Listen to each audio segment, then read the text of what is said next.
দেখো, আজকে আমরা আলোচনা করব যে সাম্যধ্রুবক। সাম্যধ্রুবক কি সেগুলো একটু আলোচনা করব। সাম্যধ্রুবক ইংরেজিতে বলা হয় ইকুইলিব্রিয়াম কনস্ট্যান্ট।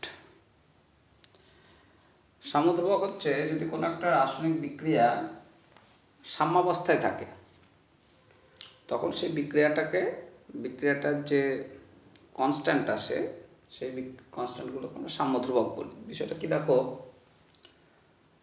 আমাদের এখানে একটা সূত্র আছে যেটাকে বলা হচ্ছে ভর ক্রিয়া সূত্র বা ল of mass action.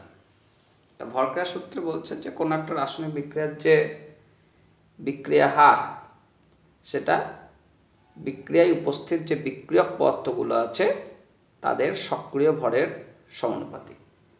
According to law of mass action, the rate of reaction is directly proportional to the active mass of the reactants. মানে আমি ধরো এরকম একটা রিয়াকশন লিখলাম, A প্লাস বি থেকে product, according to law of mass action, rate of reaction, if R is the rate of reaction, then we can write R varies concentration of A into concentration of B, বা আমরা লিখব R is equal to K into concentration of A into concentration of B। তাহলে কনসেন্ট্রেশনকে আমরা এরকম third ব্র্যাকেটের মাধ্যমে প্রকাশ করছি। তাহলে এই কনসেন্ট্রেশনকে আমরা বলবো সক্রিয় ভর। এছাড়াও এই সক্রিয় ভরকে আমরা এরকমভাবেও লিখতে পারি, পার্সিয়াল প্রেশার দিয়ে অংশ চাপ। তাহলে লিখবো partial pressure of A into partial pressure of B, বা আর ইজ ইকুয়াল টু লিখতে পারি partial pressure of A into partial pressure of B, বা এটাকে আমরা মোল ফ্র্যাকশন দিয়ে লিখতে পারি, মোল ভগ্নাংশ। তাহলে আর ভ্যারিজাস এক্স এ ইন্টু এক্স বি, বা আর ইজ ইকুয়াল টু লেখা যায় কে ইন্টু এক্স এ ইন্টু এক্স বি। তাহলে যদি আমরা সক্রিয় ভরকে গাঢ়ত্ব দিয়ে প্রকাশ করি তাহলে এইভাবে লিখব, যদি অংশচাপ দিয়ে প্রকাশ করি তাহলে এইভাবে লিখব, যদি মূল ভগ্নাংশ দিয়ে প্রকাশ করা হয় তাহলে এক্স এর মাধ্যমে লেখা হয়। আবার একটা রিঅ্যাকশন লিখছি, 2a প্লাস বি থেকে যদি প্রোডাক্ট হয়, তাহলে এই বিক্রিয়াটার ভরক্রিয়া সূত্র অনুসারে বিক্রিয়া হার, সেটা আমরা লিখব a এর square into B, concentration of B. অর্থাৎ যেটা অনুসংখ্যা থাকে সেই অনুসংখ্যাটা ঘাতে উন্নীত হবে। বা এটাকে যদি আমরা অংশচাপের মাধ্যমে লিখি তাহলে লিখব কি আর ভ্যারিজাস partial pressure of A square into partial pressure of B. তাহলে আমরা এখানে লিখতে পারি কি r is equal to K into concentration of A square into concentration of B, বা আর is equal to K into partial pressure of A square into partial pressure of B. তাহলে এখন যে কোনো রাসায়নিক বিক্রিয়ার ক্ষেত্রে আমরা এইভাবে বিক্রিয়া হারকে লিখতে পারছি। তো ধরো আমি একটা এরকম রিঅ্যাকশন লিখলাম, এ প্লাস বি থেকে সি প্লাস ডি, এটা একটা রিভার্সেবল রিঅ্যাকশন। এই রিভার্সেবল রিঅ্যাকশনের ক্ষেত্রে এ প্লাস বি থেকে সি প্লাস ডি, এটাকে আমরা বলছি ফরওয়ার্ড রিঅ্যাকশন। তাহলে এই ফরওয়ার্ড রিঅ্যাকশনের রিঅ্যাকশন রেটকে বলছি আরএফ। আর সি প্লাস ডি থেকে এ প্লাস বি হচ্ছে, এটাকে বলছি ব্যাকওয়ার্ড রিঅ্যাকশন, এর ক্ষেত্রে রিঅ্যাকশন রেটকে বলছি আর বি। আর এদের এখানে আমি একটা করে small A, small B, small C, small D দিয়ে দিলাম। মানে কি এ সংখ্যক এ অণু, বি সংখ্যক বি অণু, সি সংখ্যক সি অণু এবং ডি সংখ্যক ডি অণু। তাহলে ভরক্রিয়া সূত্র অনুসারে আমরা আরএফ ভ্যারিজাস লিখব কি concentration of A to the power A into concentration of B to the power B. কারণ আমি একটু আগে বললাম যেটা অনুসংখ্যা থাকবে সেই অনুসংখ্যাটা ঘাতে উন্নীত হয়ে যাবে, তার জন্য এর অনুসংখ্যা এ সেটা ঘাতে উন্নীত করলাম, বি এর অনুসংখ্যা বি সেটাকেও ঘাতে উন্নীত করলাম। তাহলে এখানে আমরা লিখব কি r f is equal to K F into concentration of A to the power A concentration of B to the power B. এটা কোন ডাইরেকশনের জন্য? সম্মুখ বিক্রিয়ার ক্ষেত্রে।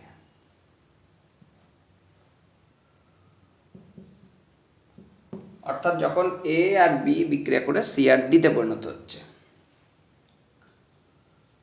এবার দেখো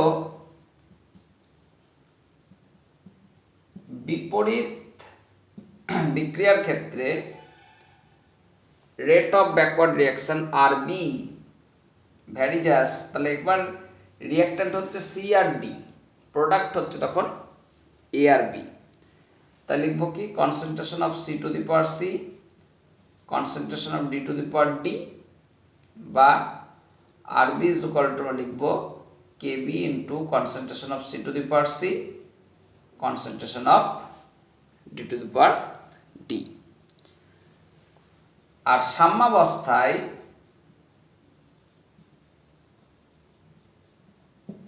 আমরা বলতে পারি R F equal to R B, অর্থাৎ সম্মুখ বিক্রিয়া হার এবং বিপরীত বিক্রিয়া হার সমান। তাহলে আমরা লিখব কি K F into concentration of A to the power A B to the power B সমান K B into concentration of C to the power C concentration D to the power D. তাহলে আমরা এখানে লিখব K F by K B সমান concentration of C to the power C concentration D to the power D by concentration of A to the power A concentration B to the power B. এবার এখানে যেহেতু আমরা সক্রিয় ভরগুলোকে গাঢ়ত্ব দিয়ে প্রকাশ করেছি, তার জন্য এই সাম্য ধ্রুবকটাকে আমরা বলবো তখন কেসি। তাহলে কেসি সমান আমরা লিখব concentration C to the power C concentration D to the power D concentration A to the power A concentration B to the power B. তাহলে অনুরূপভাবে আমরা যদি এই বিক্রিয়ায় সাম্য ধ্রুবক অংশ চাপ দিয়ে প্রকাশ করি, তাহলে আমরা লিখব কি কেপি। কেপি সমান তাহলে লিখব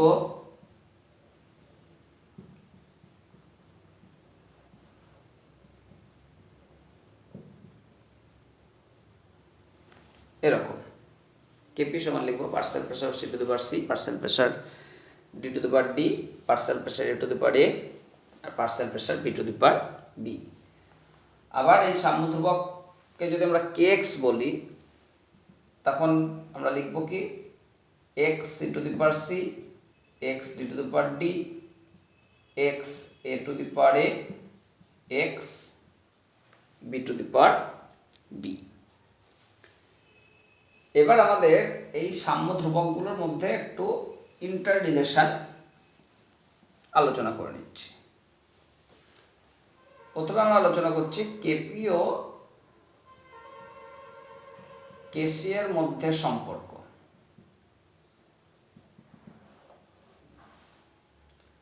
তখন আমরা আদর্শ গ্যাস সমীকরণ থেকে জানি পিভি ইকুয়াল টু এনআরটি। তাহলে এখানে লিখতে পারি P is equal to N by V into R T. তাহলে পি ইজ ইকুয়াল টু আমরা বলবো সি আর টি। তাহলে এন বাই ভিকে আমরা বলছি সি, অর্থাৎ গাঢ়ত্ব। তাহলে এখন এর ক্ষেত্রে আমরা লিখতে পারি পি এ সমান concentration of A into R T. PB সমান আমরা লিখতে পারি concentration of B into R T. PC সমান লিখতে পারি concentration of C into R T. PD সমান লিখতে পারি concentration of D into R T. এবার আমরা কি করব, সাম্য ধ্রুবক যে কেপি আছে সেখানে বসিয়ে দাও। তাহলে কেপিতে দেখো তোমাদের লেখা আছে partial pressure at C to the power C, partial pressure D to the power D, partial pressure A to the power A, partial pressure of B to the power B. তাহলে আমরা এটাকে লিখব কি, পার্শিয়াল প্রেসারের জায়গায় এই সম্পর্ক থেকে বসিয়ে দিচ্ছি C into R T to the power C, D into R T to the power D, A into R T to the power A, B into R T to the power B. এখান থেকে আমরা একটু সাজিয়ে লিখতে পারি C to the power C, D to the power D, A to the power A, B to the power B into R T to the power C plus D by R T to the power A plus B. তাহলে এই গোটাটাকে আমরা বলবো কেসি। দেখো কেসি relation এরকমই ছিল। তাহলে KC into R T to the power C plus D minus A plus B. তাহলে আমরা বলবো KP is equal to KC into R T to the power delta N, R T to the power delta N. তাহলে এটা হচ্ছে আমাদের KP এবং কেসির মধ্যে সম্পর্ক। তাহলে ডেল্টা এনটা কি, ডেল্টা এন মানে হচ্ছে গ্যাসীয় বিক্রিয়াজাত অনুসংখ্যা মাইনাস গ্যাসীয় বিক্রিয়কের অনুসংখ্যা।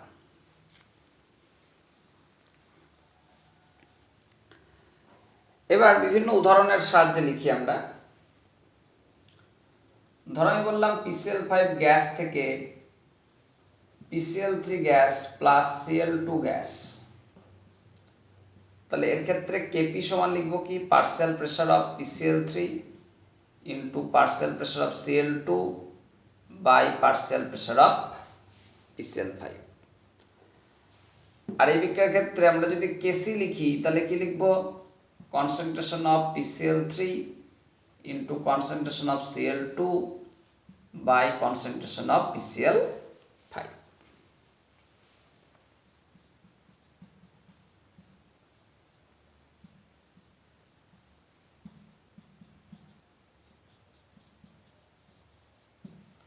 তাহলে এর ক্ষেত্রে কেপি আমরা লিখব কি, partial pressure of NH3 square, partial pressure of N2, partial pressure of H2 এর কিউব। আর যদি কেসি লিখি তাহলে লিখব কি, concentration of NH3 square, concentration of N2 into concentration of H2 এর কিউব। মাথায় রাখবে কেপির এক্সপ্রেশনে গ্যাসিয়াস মলিকিউলগুলো আসে, আর কেসির এক্সপ্রেশনে গ্যাসিয়াস সলিড লিকুইড সবাই আসে। তাই এখানে যেহেতু সবগুলোই গ্যাসীয়তা আছে তার জন্য কেপি কেসিতে একই রকম আসছে। কিন্তু আমরা যদি এরকম একটা বিক্রিয়া নিই,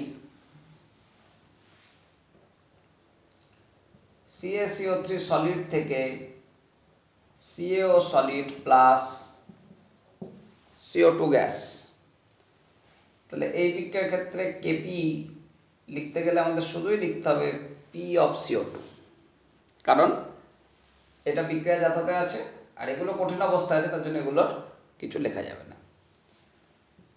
আর কেসি সমান আমরা লিখব concentration of CaO, concentration of CO2 by concentration CaCO3।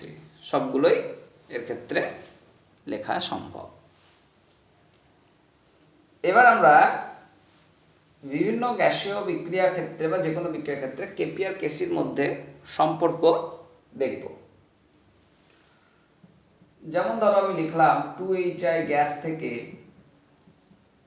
H2 gas plus I2 gas.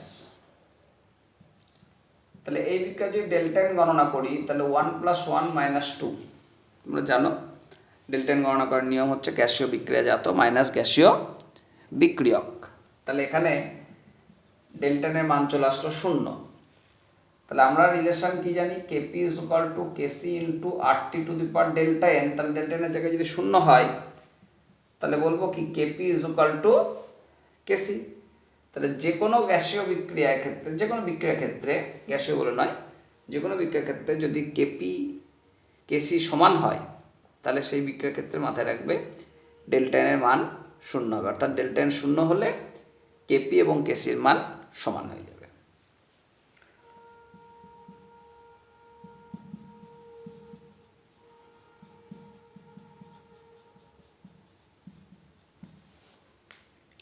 এই বিক্রিয়ার ক্ষেত্রে যদি আমরা ডেল এন গণনা করি তাহলে আসবে 2 মাইনাস 1 প্লাস 3 বা মাইনাস 2, 2 মাইনাস 1 প্লাস 3 বা মাইনাস 2। তাহলে এই বিক্রিয়ার ক্ষেত্রে আমরা লিখব কি KP is equal to KC into RT to the power minus 2। এবার যদি কোনো বিক্রিয়ার ক্ষেত্রে ডেল্টা এনের ভ্যালু নেগেটিভ চলে আসে তাহলে মাথায় রাখবে সেই বিক্রিয়াগুলোর ক্ষেত্রে কেপি লেস দ্যান কেসি হয়। ডেল্টা এনের ভ্যালু নেগেটিভ আসলে কেপি এর ভ্যালু কেসি এর থেকে ছোট হয়। আর যদি এরকম কোনো বিক্রিয়া নাও, যেমন CaCO3 সলিড, সেখান থেকে CaO solid plus CO2 gas, তাহলে ডেল্টা এন কত হবে 0 প্লাস 1 মাইনাস 0 মানে হচ্ছে প্লাস 1। তাহলে এই বিক্রিয়ার ক্ষেত্রে আমরা সম্পর্ক কি পাবো, KP is equal to KC into RT to the power 1। অর্থাৎ এই বিক্রিয়া ডেল্টা এন পজিটিভ। তাহলে ডেল্টা এন যদি পজিটিভ আসে তাহলে সেখানে মাথায় রাখবে কেপি গ্রেটার দ্যান কেসি হয়, কেপি গ্রেটার দ্যান কেসি হয়।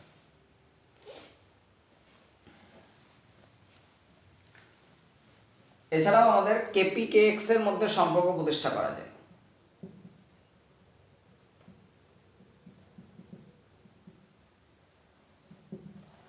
আমরা সরাসরি সম্পর্কটা লিখে দিচ্ছি, তোমাদের সম্পর্কটা মনে রাখলেই চলবে। সেটা হচ্ছে KP is equal to K X into P to the power delta N. আর আমরা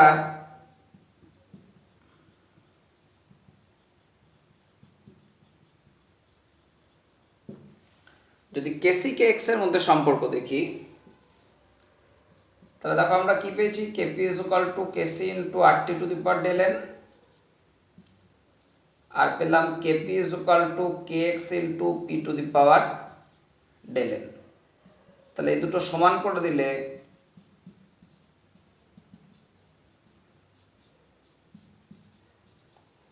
আমরা লিখব KC equal to K X into P by RT to the power delta N. তাহলে এই সম্পর্কগুলো একটু তোমরা মাথায় রাখবে, আর কেপি কেসির সম্পর্কটা নির্ণয় পদ্ধতিটাও একটু প্র্যাকটিস করবে। সম্পর্ক নির্ণয় পদ্ধতিগুলো খুব একটা পরীক্ষা পারপাস ইম্পর্টেন্ট নয়, অঙ্কগুলোই গুরুত্বপূর্ণ।